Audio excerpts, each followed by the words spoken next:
gloire au Saint-Esprit, esprit de vérité qui m'a formé. Je rends gloire au Saint-Esprit, esprit de vérité qui m'a enseigné. Gloire au Saint-Esprit, esprit de vérité qui m'a soutenu. Je bénis le nom du Seigneur Jésus-Christ de Nazareth, notre sauveur personnel, qui a sauvé l'humanité et qui nous a sauvés nous tous. Voilà, je me nomme le prophète Éloge de la mission mondiale évangélico, le bon berger, conduit par le grand missionnaire Joka Rocher, celui qui est le leader de la mission. Voilà, il y a une branche ici à Tunis et je suis envoyé par le grand missionnaire ici à Tunis pour l'œuvre de Dieu. Voilà, ce matin, je bénis encore, comme je l'ai dit, le nom du Seigneur pour cette occasion qui m'a permis d'être à cette émission pour parler de la part de Dieu.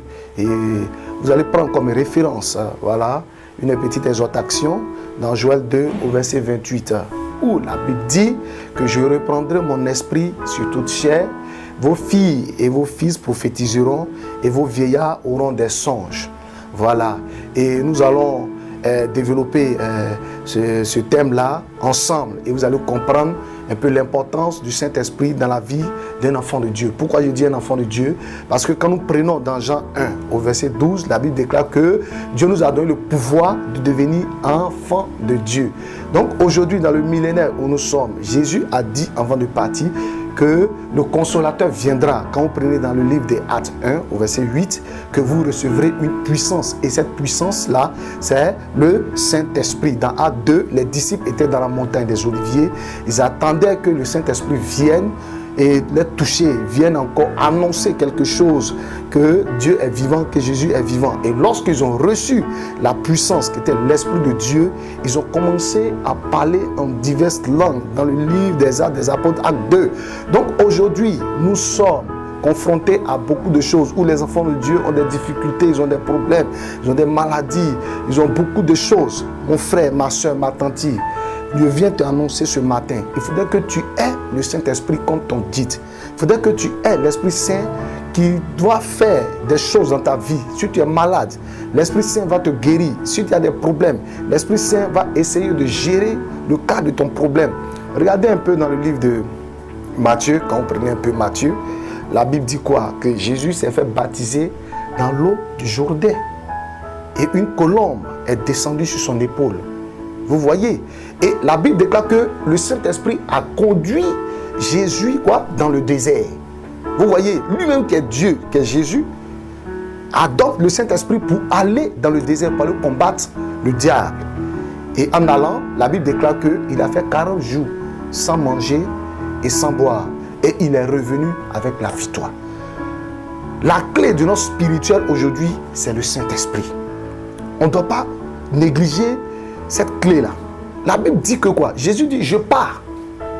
C'est-à-dire, il s'en va. Et il va revenir encore plus tard. Mais il sait que les humains sont faibles. Il sait que la loi va condamner les humains. Il sait que les gens, la doctrine va condamner les humains. Il sait que les humains vont rentrer dans l'idolâtrie pour chercher quelque chose. C'est ça qu'il a dit, le Saint-Esprit va venir. Vous voyez, quand vous prenez un peu dans le livre de Marc 16, vous voyez, il dit, allez-y partout dans le monde et annoncez que je suis vivant. Annoncez que j'ai été mort et j'ai été ressuscité. Et la Bible déclare que baptisez-les d'eau.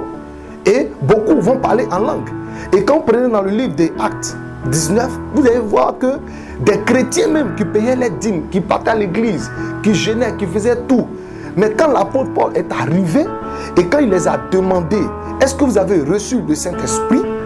Vous voyez, ils étaient confrontés à beaucoup de choses. Ils ont dit non, on n'a jamais entendu qu'il y avait un Esprit Saint qui était là. Vous voyez. Donc en tant qu'enfants de Dieu, nous devons recevoir ce qu'on appelle la puissance pour dominer dans le spirituel. La puissance pour dominer dans le physique. Aujourd'hui, les hommes de Dieu, les évangélistes, les prophètes, les apôtres, doivent dire à leur peuple que le Saint-Esprit existe. On a tendance à prêcher le miracle, c'est vrai. On a tendance à montrer que nous sommes bénis, c'est vrai. On a tendance à montrer que nous allons être élevés, c'est vrai. Mais regardez un peu. La Bible dit dans Actes 1, verset 8, que Lorsque vous allez recevoir la puissance de l'Esprit de Dieu, vous allez aller à l'extrémité. Aujourd'hui, il y a des gens qui sont en France, il y a des gens qui sont en Allemagne, il y a des gens qui sont au Japon, il y a des gens qui sont aux États-Unis, même en Tunisie, ici. Aujourd'hui, les pasteurs ne sont pas à côté d'eux. Vous voyez, ils sont faibles. Ils n'arrivent même plus à prier. Ils comptent seulement sur la parole, ils prient un peu, ils sont endormis. Vous voyez, aujourd'hui, le pasteur n'est pas à côté pour lui dire « fais ceci, fais cela ». Donc aujourd'hui, en ayant l'Esprit Saint, tu deviens fort, tu deviens puissant. Le démon a peur de toi. Les sorciers ont peur de toi. Aujourd'hui, les gens ont peur d'aller dans les villages. Les gens ont peur d'aller en campagne. Les gens ont peur d'aller même en grande famille. Ils se disent que non, la grand-mère va les tuer, mon grand-père va me tuer, ma tante, mon oncle, ce sont des sorciers. Or, celui-là est toujours à l'église. Quelle est ton importance devant la face de Dieu? Quel est ton spirituel, je veux dire, devant la face de Dieu? Aujourd'hui, Dieu nous donne cette occasion pour que nous ayons la puissance du Saint-Esprit pour dominer le monde. Il dit, vous recevrez une puissance. Cette puissance-là, ce n'est pas chez les féticheurs. Cette puissance-là, ce n'est pas chez les marabouts. Cette puissance-là ne se trouve pas dans les eaux. Cette puissance-là ne se trouve pas dans les cailloux, dans les adorations que nos parents font, les traditions. Mais cette puissance-là se trouve en Jésus-Christ de Nazareth. Quand vous prenez dans 1 Corinthiens 14, la Bible déclare que lorsque vous priez en langue, ne parlez pas aux hommes, mais au contraire, c'est un mystère qui est caché. Vous annoncez des mystères à Dieu. Et lorsque vous parlez en langue, ton voisin ne t'entend pas, ta voisine ne t'entend pas, mais c'est quelque chose que Dieu te donne pour être fort. C'est quelque chose que Dieu te donne pour être puissant, pour dominer sur tes ennemis, pour dominer sur les choses que tu ne vois pas, mais tu as la victoire sur ça. Regardez quand ils ont mis Daniel, ses disciples, dans la fournaise. Vous voyez qu'il y a une 4e personne qui est venue. On a tendance à prêcher cela. Jésus, on a tendance à dire Jésus est sorti. Oui, c'est vrai, c'est puissant. Mais le Saint-Esprit est l'esprit de feu. Est l'esprit triomphateur. Et il est là pour nous guider. Il est là pour nous diriger. Il nous apporte la grâce. Il nous apporte ce qu'on appelle une défense automatique. Tu peux être à la maison et un démon t'attaque. Tu n'as pas, peut-être ton portable est loin. Tu ne peux pas appeler le pasteur, tu ne peux pas appeler le prophète ou l'apôtre. Vous voyez? Mais avec l'Esprit Saint en toi, l'Esprit Saint va te fortifier, va te rendre fort. L'Esprit Saint va te permettre à te réveiller et à commencer à prier. Vous voyez? Regardez un peu le cri de Bartimée. Il a dit fils de David. Ce sont des choses en esprit qui comptent. Ce sont des connexions. Il a dit fils de David, il y avait la foule. Il y avait la foule. Mais quand il a dit fils de David, en esprit, quelque chose s'est passé.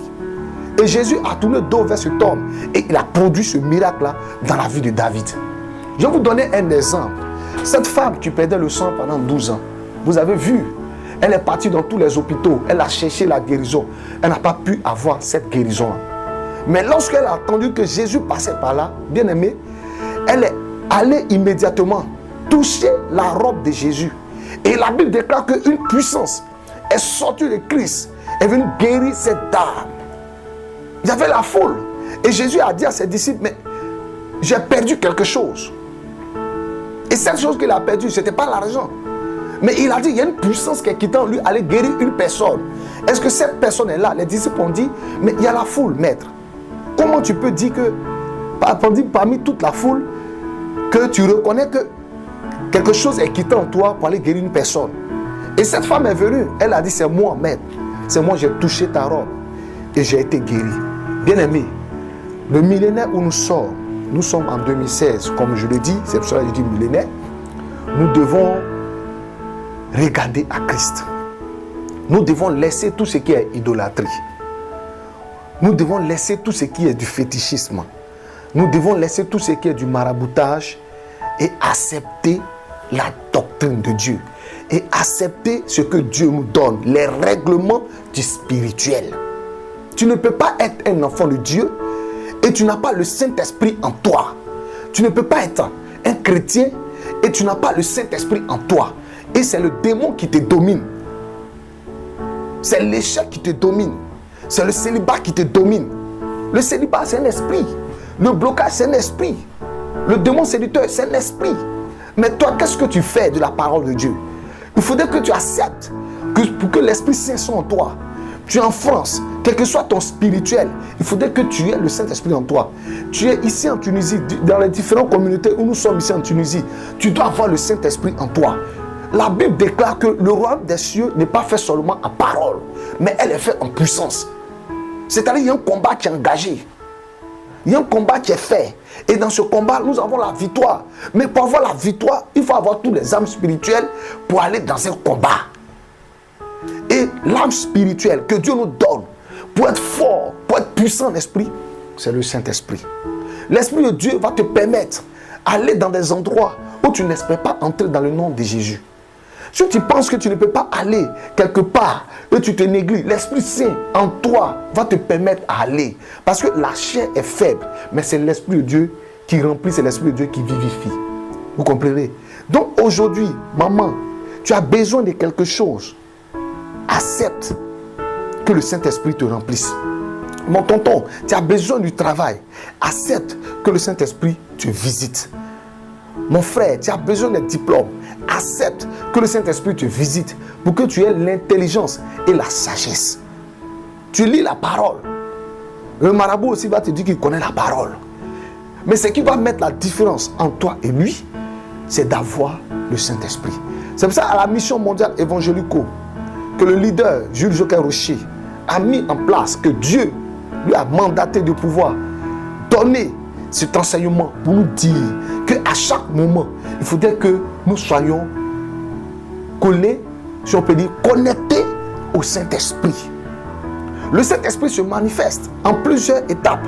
Il y a la visite du Saint-Esprit, il y a la présence du Saint-Esprit et il y a le parler en langue. Vous allez voir des personnes qui sont visitées par le Saint-Esprit mais qui ne parlent pas en langue, mais qui sont visitées par le Saint-Esprit. Il y a la présence du Saint-Esprit en une personne.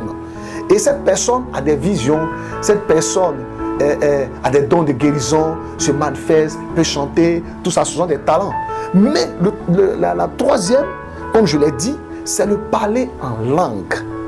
C'est le symbole du Saint-Esprit, le parler en langue. Il y a tendance, d'autres ont dit, il y a tendance, je vois d'autres personnes qui disent que le parler en langue n'est pas nécessaire. Est-ce que pour aller dans le royaume des cieux, on a besoin seulement de parler en langue? Mon frère, nous sommes sur la terre. Dieu, c'est un Dieu qui est bizarre.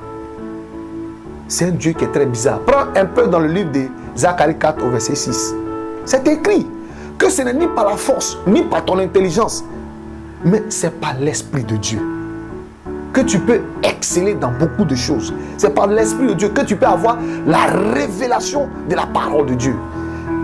Regardez la Bible déclare que quoi? Élie a prié et le feu est descendu. Le feu est quitté où? Du ciel. Les prophètes Baal étaient là. Ils ont fait tout ce qu'ils pouvaient faire. Mais le feu est quitté du ciel. Et le feu a consumé ce qui était là.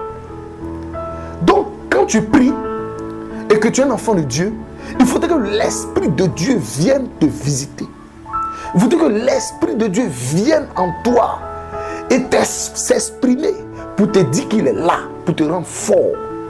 On a vu des gens qui sont à l'église, qui ont fait 2 ans, 3 ans, quel que soit le nombre d'années qu'ils ont fait à l'église, mais l'état ne change pas. Parce qu'ils sont encore, si on peut dire, je prends un exemple terre à terre, ils sont encore au CP1. Mais va un peu au CP2, au CE2, au CM2, tu as ton CP, tu vas au 6e. Après, au BPC, et tu gagnes ton bac. Le spirituel, ce sont des échelons. Tu ne vas pas rester tout le temps là, aller encore devant, tu es devant Dieu en train de donner toujours ton même problème. Mais il faudrait que tu confies ton problème aussi à l'Esprit Saint. Il a un rôle à jouer dans ta vie. Il a un rôle à jouer dans ta vie. Ce rôle-là, Dieu veut faire des plans pour toi. Ce rôle-là, Dieu veut créer des choses puissantes pour toi. Ce rôle-là, Dieu veut t'apporter, si tu es malade, la guérison. Et Jésus, qui est venu pour sauver l'humanité, est là pour que nous soyons bénis. Et je bénis le nom du Seigneur pour cette émission qui m'a invité ce matin à vous parler de la part de Dieu. Donc pour ceux qui veulent encore plus d'informations, vous pouvez m'appeler au 00216 55 64 28 65. Que Dieu nous bénisse, que la grâce de Dieu soit sur nous. Gloire, gloire, gloire au Saint-Esprit, Esprit de vérité qui m'a formé. Je rends gloire, gloire au Saint-Esprit, Esprit de vérité qui m'a enseigné. Gloire, gloire, gloire au Saint-Esprit.